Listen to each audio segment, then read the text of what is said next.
On Murrow News 8, will the Brian Kohberger case be happening anytime soon? And will Washington State be possibly lowering the legal alcohol limits? Murrow News 8 starts now. From the Northwest Public Broadcasting Studios on the campus of Washington State University, this is Murrow News 8.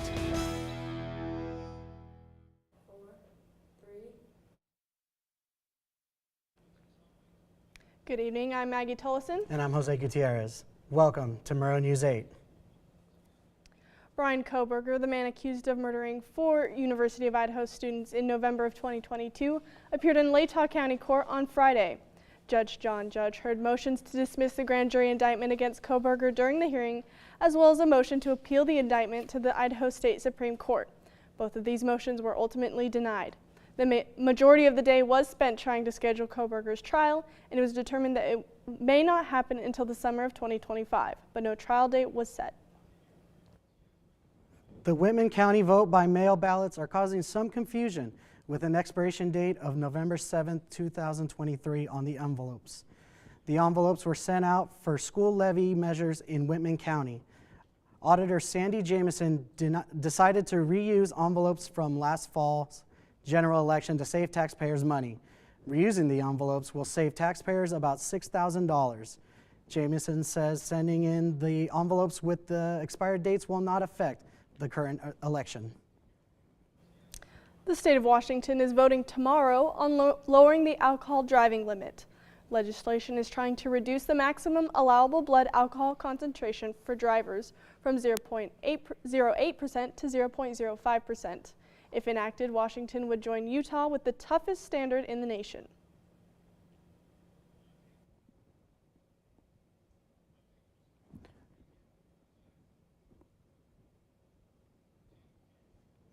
Washington legislature is debating a bill that would let people over 21 grow and keep up to 6 cannabis plants. Washington currently allows some medical patients to grow up to 6 plants through the medical marijuana law. But if this bill passes, it would allow people to grow recreational cannabis at home. Studies show that allowing people to grow at home actually helps commercial sales.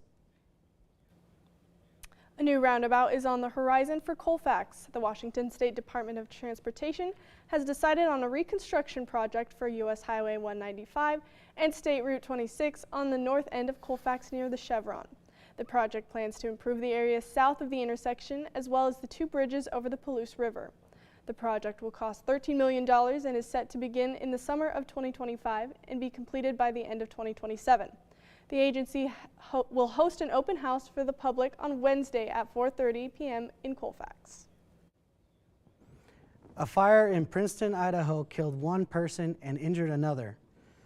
Potlatch volunteer firefighters were called to the house fire at 9:15 p.m. on Saturday night. The Latah County Sheriff's Office stated both people were adults. One of the adults was flown to a nearby hospital and suffered non-life-threatening injuries. The Idaho State Fire Marshal's Office is investigating the cause of the fire. Latah County sheriffs are investigating the death.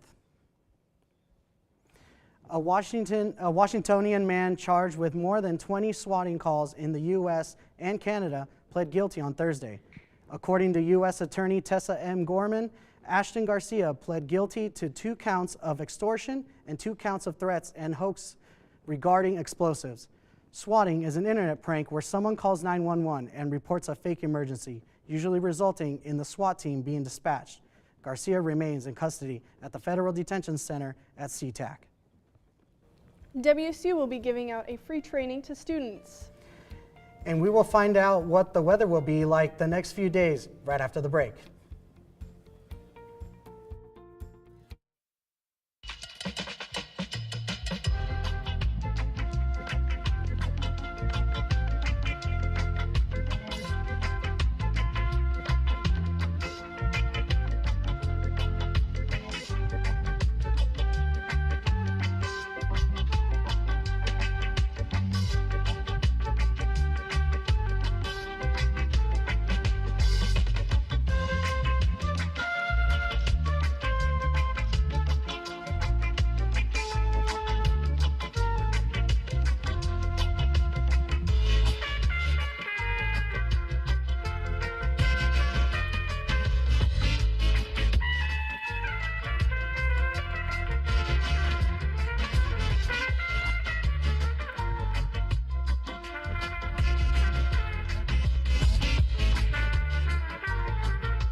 One of its monthly Narcan trainings tomorrow afternoon from 3 to 4 p.m. in Todd 130. The training is hosted by Cougs for Recovery and will teach students to recognize signs and symptoms of opioid overdose, as well as learn when to give the proper types of care. All students will receive a package of Narcan and fentanyl testing strips at the end of the training. Spokane native Spencer Hawkins went viral after his performance on the Netflix reality TV show Squid Games.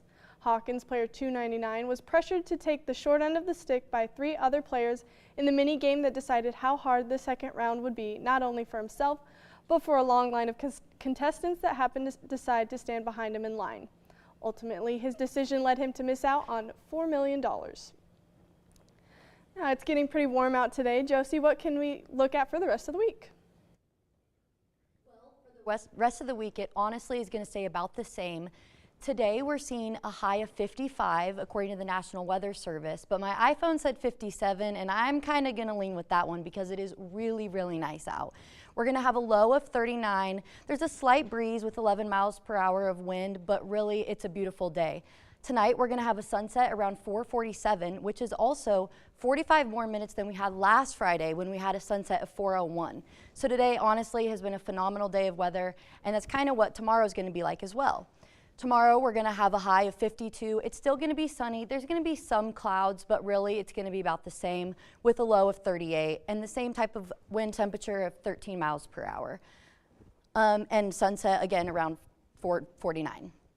For the rest of the state, we have Olympia with honestly even nicer than here with a high of 60 and a low of 51. So they're staying relatively warm. Seattle, same thing, 61, high of 52. All around the state is looking really warm. Yakima is a little bit colder with temperatures of a high of 44 and a low of 36. Tri-Cities is very similar with a high of 43 and low of 36. And in the Tri-Cities and Yakima area, it's really foggy. So when you're driving tonight, going home from work or picking up the kids, make sure your fog lights are on and you're driving safe. For the rest of the week, we have a high of 52 and low of 38. Tomorrow or on Wednesday, it's going to be a little rainy with 56. Back to you guys at the desk. Thank you. Thank you, Josie. Thanks, Josie. Well, history had been made with a certain WSU team. Find out more coming up next.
WSU's men's basketball took down Colorado 78-69 in Beasley Coliseum on Saturday night. Jalen Wells led the charge with a double-double, having 17 points and 10 boards. Miles Rice had 70 points as well. Most of Rice's baskets came from in moments late in the game. When the Cougs win, they have improved to a record of 15-6 overall and a 6-4 record in Pac-12 play.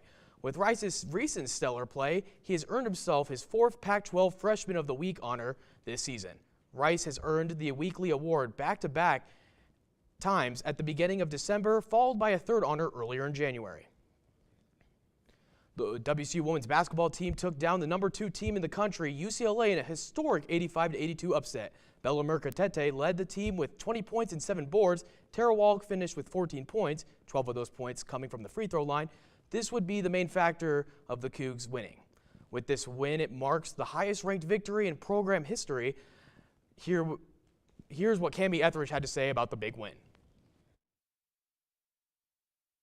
Well, again, we haven't talked a lot this year about doing things for the first time. So again, this is one of those. We're doing something for the first time. We just beat a ranked team, a #2 team in the country on the road. I think there's a lot of firsts in that. Despite the big win from the women's basketball team, it still came with a cost. Charlize Ledger-Walker suffered what appeared to be a serious leg injury on Sunday's contest against the UCLA Bruins. There is no current update yet on how serious the injury is, nor how long Ledger-Walker will be out for. This has the potential to be a huge loss for the Cougs. Conference Championship Sunday was one to remember with a pair of great games. In the first game, the Kansas City Chiefs beat the Baltimore Ravens 17-10 to advance to their second straight Super Bowl and their fourth Super Bowl in the last 5 years. In the second game, the San Francisco 49ers outlasted the Detroit Lions 34-31. In their third straight NFC Championship, the 49ers finally advance and are back in the Super Bowl. The Chiefs and the Niners will play in the Super Bowl on February 11th. Who do you guys have for the Super Bowl? I'll be honest, I'm not huge into football, but I like the support for the Chiefs throughout the season, the highlight, especially with Taylor Swift. So, I hope they have a nice season with that increased viewership over the year. Kansas City Chiefs all the way, man. Taylor Swift brought us to the promised land. Yeah, I'm going with the Chiefs on this one. I think I have to go for the Chiefs because I am a Seahawks fan, so. Alrighty, well, the poll for the most popular dog breed for Washington State has officially come out. Find out what dog it is coming up next.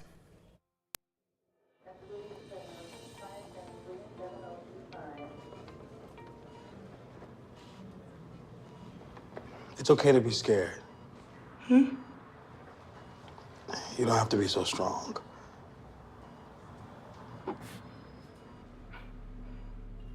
Strength is not optional. This is my mother, my purpose.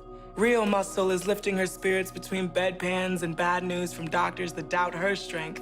Strength is buried in bills, managing meds, and swallowing those moments of, Mom, it's me, your daughter. Remember?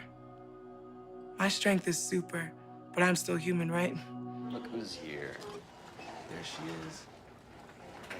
Thanks for your patience. How you feel?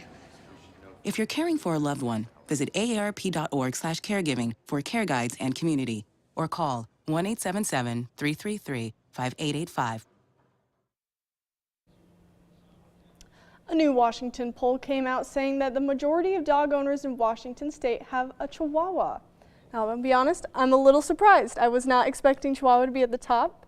I know I personally have a Basset Hound, so I am Basset Hound fan through and through. But what about you guys? Do you guys have Chihuahuas? I do not have a Chihuahua. I have 2 Australian Shepherds, and they are the sweetest things ever, Tiger and Sunshine. They look identical. They're brother and sister. They're adorable. But no, I do not have a Chihuahua, and I don't know if I would ever get on that bandwagon either. Last dog was a Husky. My parents have a Golden Retriever, but my grandma was a huge Chihuahua fan. Sturdy dog, lived 19 years.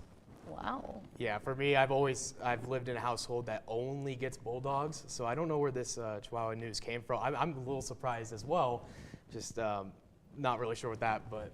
Yeah, I was expecting with the Pacific Northwest that it would have been bigger dogs you can go on walks with, but if you missed any of our other newscasts, you can find our shows on YouTube at Murrow News 8.